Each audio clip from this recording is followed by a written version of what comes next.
let's go to our out. Let's go in here and let's add our, what were they called again? Scattered rocks, right?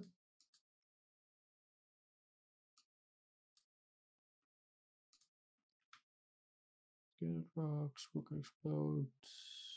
Oh, it deselected my terrain. All right.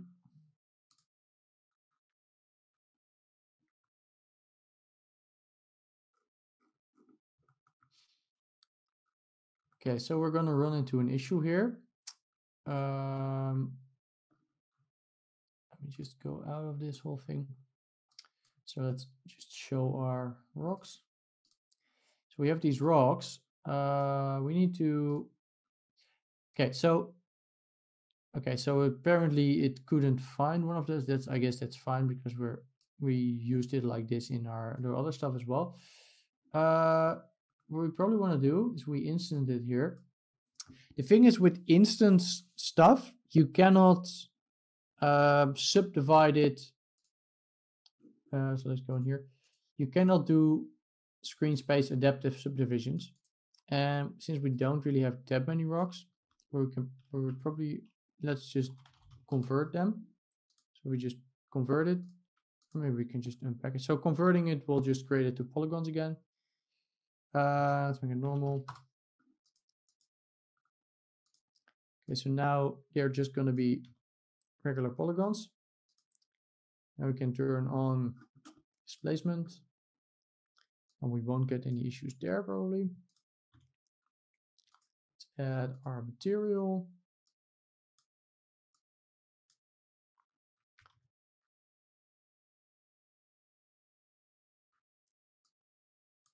Let's check. Okay, let's press render. Probably going to take a little bit longer now to start up because it has to handle a lot more meshes. Okay, so for some reason I am not seeing my rocks. That's weird. Let's solo them by only selecting them and then press render.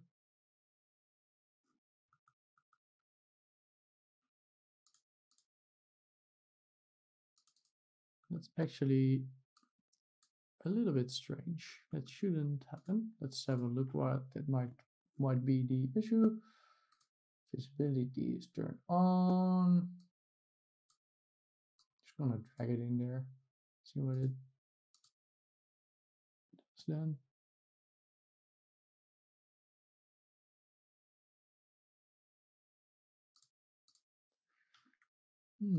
Let's put it clean. Let's remove all of the attributes. Let's try again.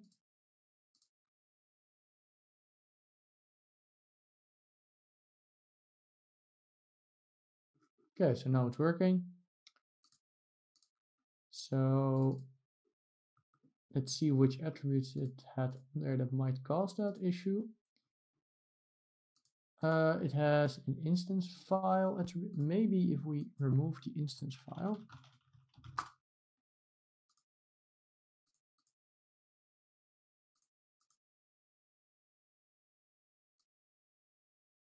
Let's see if that fixes it. Then we know what the issue was.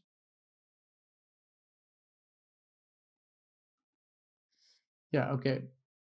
So that was the issue. So because Redshift can also use the instance file attribute. Yeah, there's a couple of weird stuff going on there as well. Probably just gonna try with an regular attribute delete. Because it can also use it to instance stuff, but in this case we don't really want to do that because it's just unpacked stuff.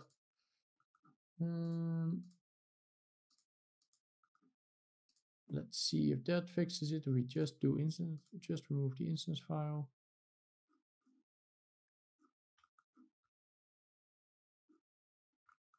Yeah, perfect. Kind of like the material looks kind of cool on these rocks already, right?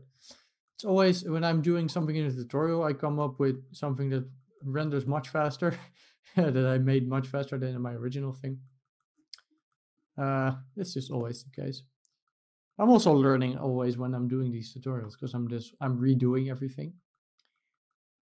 This looks kind of cool. I think I'm gonna let's make a let's put everything in the scene now. So not everything, but the where is it? Terrain and rock explode. Where are you? Right. Let's make a separate material for our rocks. Let's copy and paste the material. Call this rocks.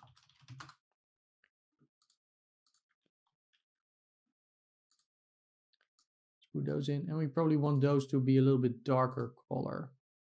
So I'm gonna make the base color a bit darker.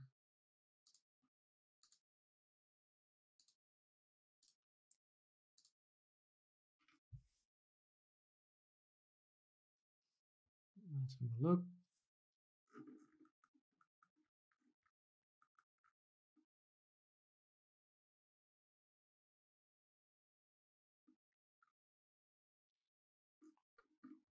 Okay, so yeah, we also want to do that on our rock explode, of course.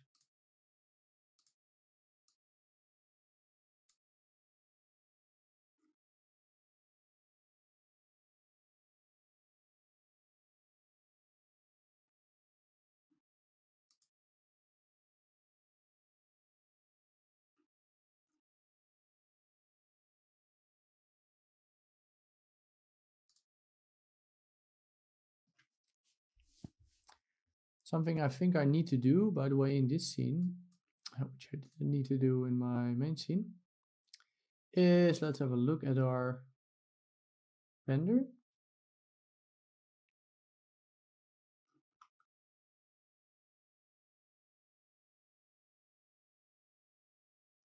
Okay, so yeah, you can clearly see this thing there. In my original, it was hidden behind the rock. So we kind of want to assign a separate material for the inside. So let's remove the material on there. Let's go in there. Let's add material. And we can add two materials. And let's add the base material to be this one. And then over here, we can say inside material. Inside material should be the rocks. So then the outside will have the regular material. So essentially I'm assigning that over everywhere. I could also just put it to outside. And then the inside is going to have my other material. So let's see what that looks like.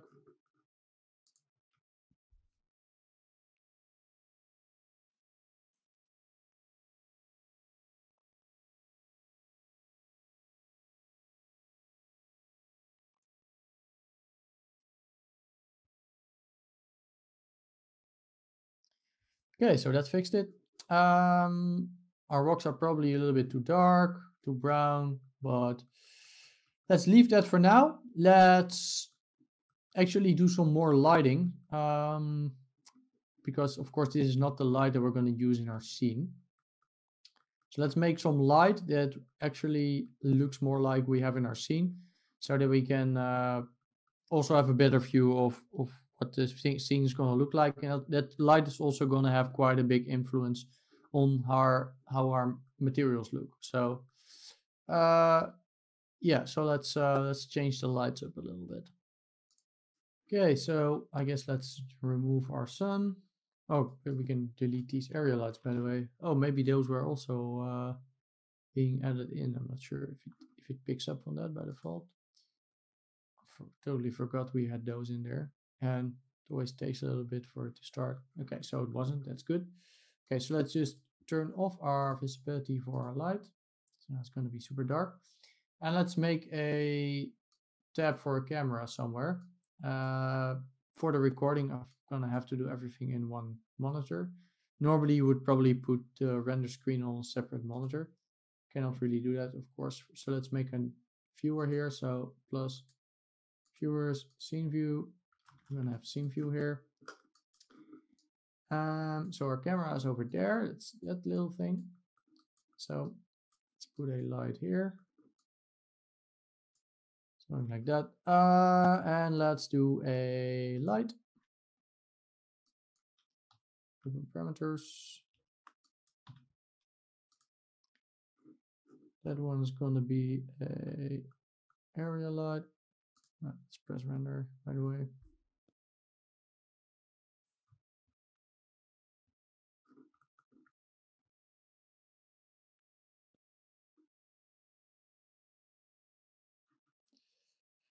Okay, I guess let's make it a little bit bigger.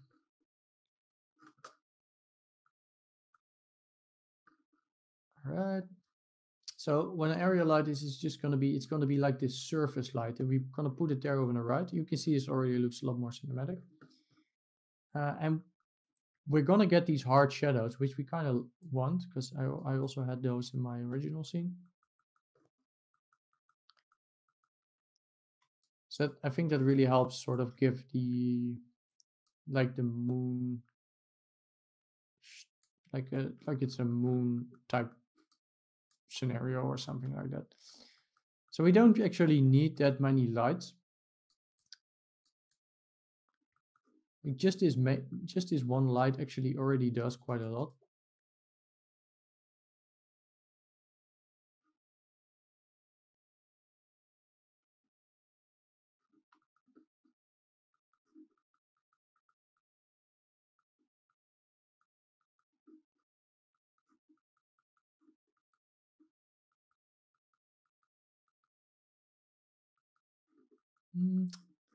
Yeah, that's probably enough, to be honest. Because we don't really, like, I guess we can just keep this light for now. Maybe we can add some more stuff later. I actually think that this might be enough for just for now. But maybe, well, we're probably gonna have to add some more lights when we're gonna add the pyro stuff. Oh, one thing that we want to do is we're gonna also render environment volumetrics, and we're gonna render those separately. But maybe just to get a feel for it, we can go on our Redshift drop here, go to Redshift, volume, scatter, enable it.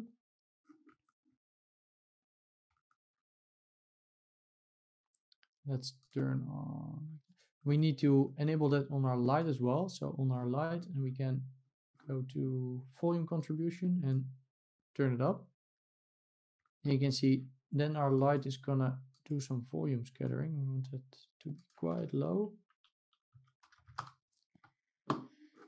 Maybe we want to set it to temperature.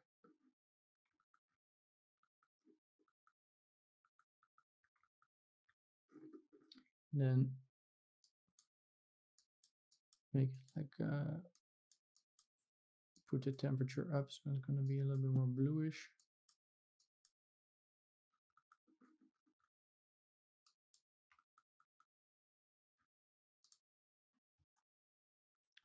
Actually liking this better than what I had.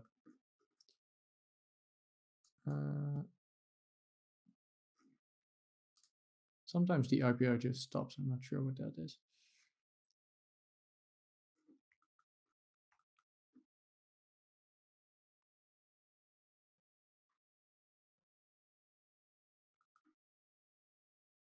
I think I'm gonna keep it to color and just maybe manually tint it a little bit blue by hand.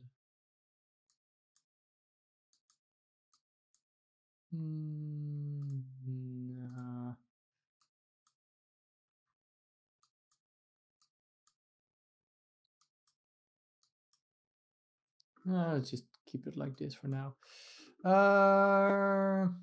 Let's make the intensity lower. No, not completely. Like 450. See, like sometimes it just stops. Maybe it's some hotkey that I'm accidentally always hitting, but it's quite annoying. Especially like sometimes, like you can see, if you start adding more objects, the IPR also takes longer to start up. Okay, so you just scrub a little bit ahead. We're gonna have our sheet bodies should explode after a little bit. So probably what we want to do is want to add motion blur to this whole thing. So what we're going to need to do is on our rocks explode, go to Redshift tab, settings, and then mesh deformation blur from velocity. So then it's going to take our velocity attribute that we have. So that's that one. And then if we, on our Redshift ROP, go to Redshift, motion blur, and then enable motion blur and enable everything. If we now press render, see we're going to get this nice motion blur on everything. Good. So yeah, that's basically our ground and our rocks. You can keep tweaking this to get like a better look. Might do that later.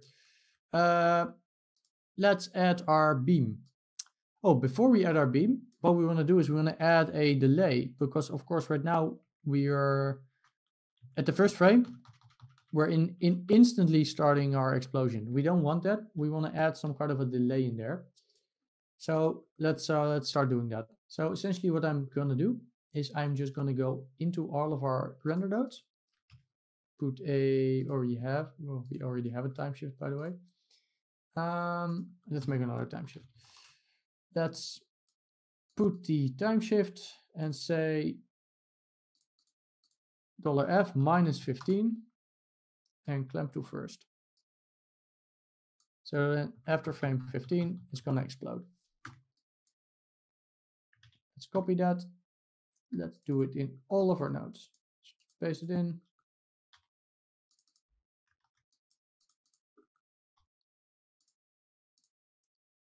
At least all of our animated ones. On the pyro. We could probably link these parameters up as well. Then, like, if you're still playing around with it, you could sort of have a global control for that. Oh, we also want to do it on the debris.